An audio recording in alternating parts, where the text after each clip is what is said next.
जय श्री राम। सनातन साहित्य YouTube channel और फेसबुक पेज पर आप सभी का हार्दिक स्वागत है।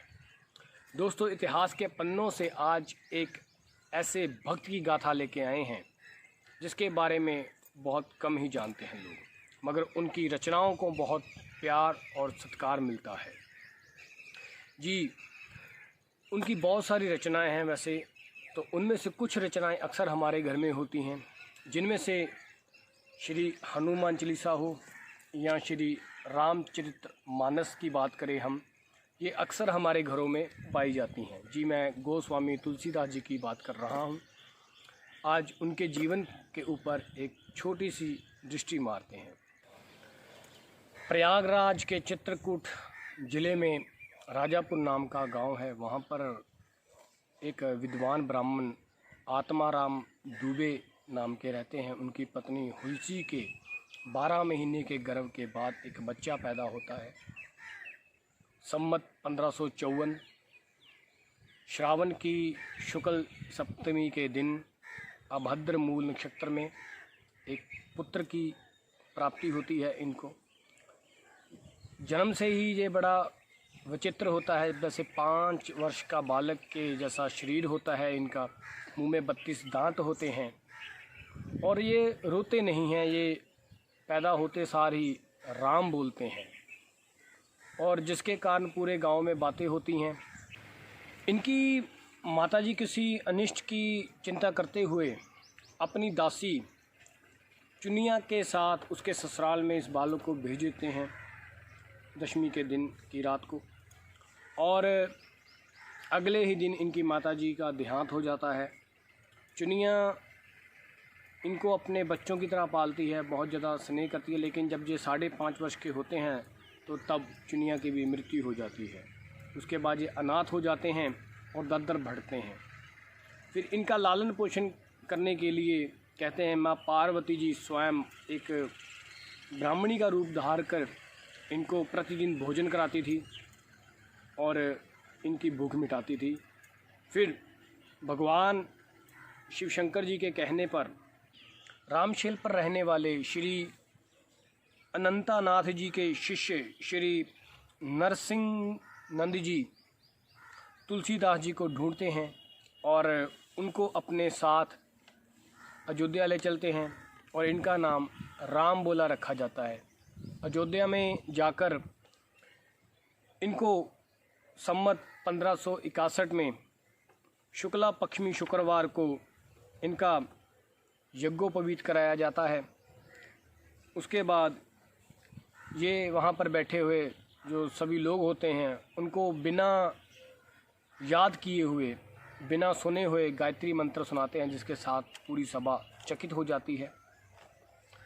उसके उपरांत स्वामी नरहरि जी इनको अपना शिष्य बनाते हैं और राम मंत्र की दीक्षा देते हैं।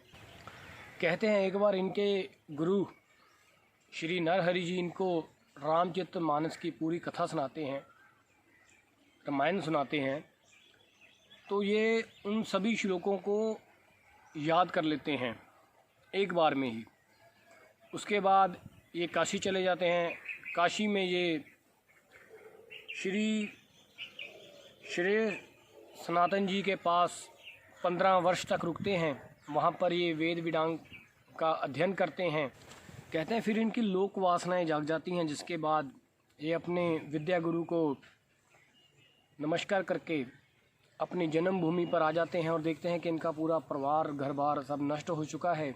ये अपने माता पिता का श्राद्ध कराते हैं और उसके बाद वहीं पर रहते हैं और लोगों को राम कथा सुनाते हैं। संवत 1583 ज्येष्ठ शुक्ला 13 गुरुवार को इनका भरद्वाज गोत्र में एक कन्या के साथ विवाह हो जाता है। ये अपना वैवाहिक जीवन जीते हैं।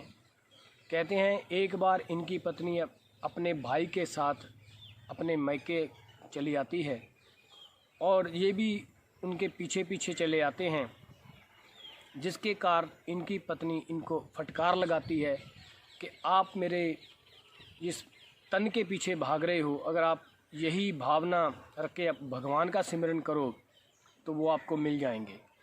इस बात को ये दिल पे ले लेते हैं और अपना परिवार, घर सब त्याग देते हैं। ये साधु वेश बनाकर काशी आ जाते हैं, मानसरोवर के तट पर रुक जाते हैं और वहाँ पर ये लोगों को राम कथा सुनाते हैं। एक दिन इनकी भेंट एक प्रेतराज से होती है जो इनको हनुमान जी के बारे में बताते हैं। ये हनुमान जी से मिलते हैं और श्री राम जी के दर्शन की कामना करते हैं। हनुमान जी इनको बोलते हैं कि आपको श्री राम जी के दर्शन चित्रकूट राम घाट पर होंगे, आप वहाँ पर चले जाएं। ये वहाँ पर आ जाते हैं और वहाँ पर बहुत ही सुंदर दृश्य देखने को मिलता है। दो राजकुमार घोड़ों पे सवार होकर वहाँ से गुजरते हैं तो तुलसीदास जी उनको देख के मंत्रमुग्ध हो जाते हैं, लेकिन उनको पहचान नहीं पाते। पीछे से हनुमान जी आकर उनको सारी बात समझाते हैं तो ये पश्चाताप करते हैं कि मैं उनको पहचान नहीं सका। तो ये हनुमान से फिर से विनती करते हैं कि मेरे को एक बार इनसे फिर मिला दिया जाए। तो हनुमान जी कहते हैं कि कल सुबह प्रातः एक बार आपको फिर ये मौका मिलेगा इनके दर्शन करने का।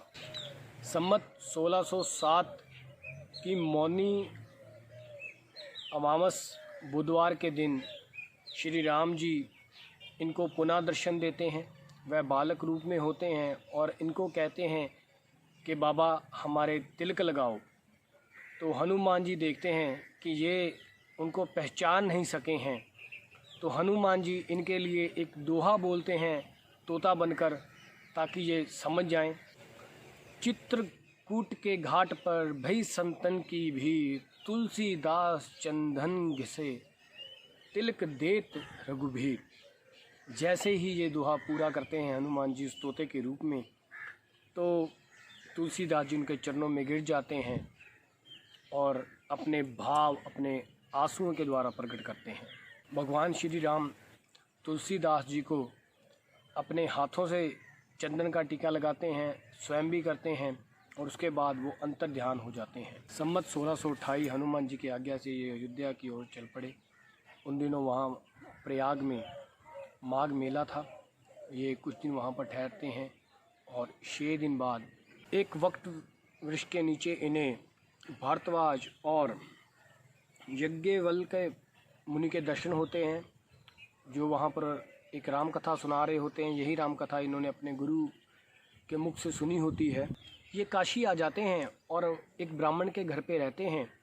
इनके अंदर रामचरितमानस सुनने के बाद, राम कहानी सुनने के बाद इनके अंदर लिखने की बड़ी तीव्र इच्छा पैदा होती है और ये राम कहानी लिखने के लिए शुरू हो जाते हैं। दिन में ये जितने भी लिखते थे वो सारा रात को गायब हो जाता था। ये प्रक्रिया रोज़ होती थी और ऐसे करते करते इनको 8वां दिन हो गया। 7 दिन का लिखा हुआ 7 रातों को मिट जाता था। तो इससे ये बड़े चकित थे कि ये हो क्या रहा है, क्योंकि ये संस्कृत भाषा में लिख रहे थे।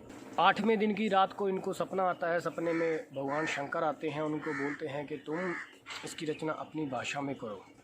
ये सपने में व्याकुल होकर उठ जाते हैं और फिर क्या देखते हैं कि इनके सामने गौरी शंकर आते हैं, जिनको आदेश देते हैं कि तुम अपनी हिंदी भाषा में इसकी रचना करो और ये सामवेद के भांति प्रफुल्लित होगी। उसके बाद ये उनकी आज्ञा मानते हैं और गौरी शंकर जिनको कहते हैं कि आप अयोध्या चले जाएं, वहाँ पर जाके ये रचना लिखें। उसके बाद वो अंतर ध्यान हो जाते हैं और ये अयोध्या को चल पड़ते हैं। वर्ष सम्मत 1631 शुरू हुआ। उस दिन रामनवमी थी और वही रामनवमी वैसी ही थी जैसी त्रेता युग में जब श्री राम जी का जन्म होता है, वैसा ही संजोग था। और तुलसीदास जी श्री रामचरितमानस लिखना तब प्रारंभ कर देते हैं। रामचरितमानस को लिखने में 2 साल 7 महीने 26 दिन लगे। उसके बाद इस ग्रंथ की समाप्ति हुई। सम्मत 1633 राम विवाह के दिन 7 खंड पूर्ण हुए। भगवान की आज्ञा से ये काशी वापस आ जाते हैं और वहाँ पर विश्वनाथ जी और माँ अन्नपूर्णा जी को ये रामचरितमानस सुनाते हैं। रात्रि को विश्वनाथ जी के मंदिर में ये रामचरितमानस रख जाते हैं। जब सुबह ब्राह्मण आकर मंदिर के पट खोलते हैं तो देखते हैं इनके द्वारा जो वहाँ पर ग्रंथ पढ़ा है उसके ऊपर सत्यम शिवम सुंदरम लिखा होता है और शंकर जी की सही बनी होती है। जिसके बाद वहाँ पर अपने आप एक स्वर गूंजता है, सत्यम शिवम सुंदरम। जब पंडितों ने ये तुलसीदास जी की ग्रंथ के बारे में सुना तो उनको ईर्ष्या होने लगी तुलसीदास जी से। वो चाहते थे कि ये इनके द्वारा लिखा गया ग्रंथ नष्ट किया जाए। तो उन्होंने 2 चोरों को तुलसीदास जी की कुटिया में भेजा कि वो वहाँ पर जाके चोरी करें।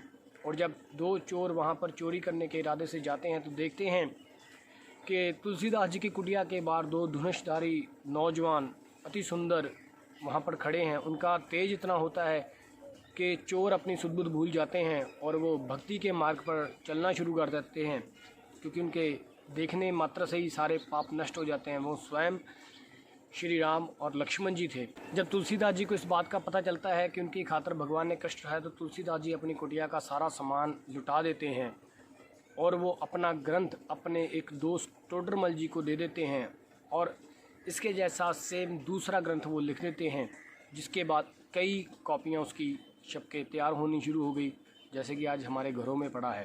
पंडितों को कोई उपाय नहीं मिला। उधर श्री मधुसूदन सरस्वती जी को ये पुस्तक देखने की बड़ी तीव्र इच्छा प्रकट हुई। उन्होंने इस पुस्तक को देखा और बहुत ज़्यादा हर्षित हुए। ये तुलसी के पौधे के जैसा है। इसके हर एक शब्द में राम नाम की सुगंध आती है, भक्ति की लय लगी हुई है और ये एक भंवरे की तरह है। पंडितों को इस बात से संतोष नहीं हुआ। उन्होंने इस पुस्तक की जांच की, इस पुस्तक की परीक्षा के लिए एक उपाय सोचा। उन्होंने विश्वनाथ जी के मंदिर में रात को सबसे ऊपर वेद, उसके बाद शास्त्र, शास्त्रों के बाद पुराण, पुराण के बाद श्री रामचरितमानस को रख दिया और मंदिर के दरवाजे बंद कर दिए। सुबह जब पंडित लोग फिर से वहाँ पर आए तो देखा कि श्री रामचरितमानस सबसे ऊपर पड़ी है, जिसको वो सबसे नीचे रख के गए थे। ये सब देख पंडित बहुत हैरान हुए, उन्हें लज्जा हुई और फिर उन्होंने श्री तुलसीदास जी से क्षमा प्रार्थना मांगी। इसके पश्चात तुलसीदास जी 80 घाट पर रहने लगे। एक बार उनके पास रूप बदलकर कलयुग आया और उनको यातना देने लगा। तुलसीदास जी ने हनुमान जी को याद किया। हनुमान जी ने उनसे विनय के पद लिखने को बोला और तुलसीदास जी ने विनय पत्रिका की रचना की और भगवान श्री राम जी के चरणों में अर्पित कर दिया। जिसके बाद भगवान श्री राम जी ने उस पुस्तक को पर साइन कर दिए और इनको निर्भय कर दिया। सम्मत 1680 को श्रावण कृष्ण तिथिया शनिवार के दिन तुलसीदास जी ने राम राम कहते हुए अपनी देह का 80 घाट पर त्याग कर दिया। लेकिन भक्तों, उनके द्वारा लिखी गई बहुत सारी रचनाएं आज भी बहुत लोकप्रिय हैं। हनुमान चालीसा तो हर एक हिंदू के कंठ में है। आप सभी से निवेदन है कि आप भी तुलसीदास जी की तरह भक्ति में लीन रहें, अपने धर्म के लिए आगे आएं, धर्म के लिए लड़ना सीखें और सदा ही जय श्री राम, राम राम का उच्चारण करें। जय श्री राम, जय महाकाल।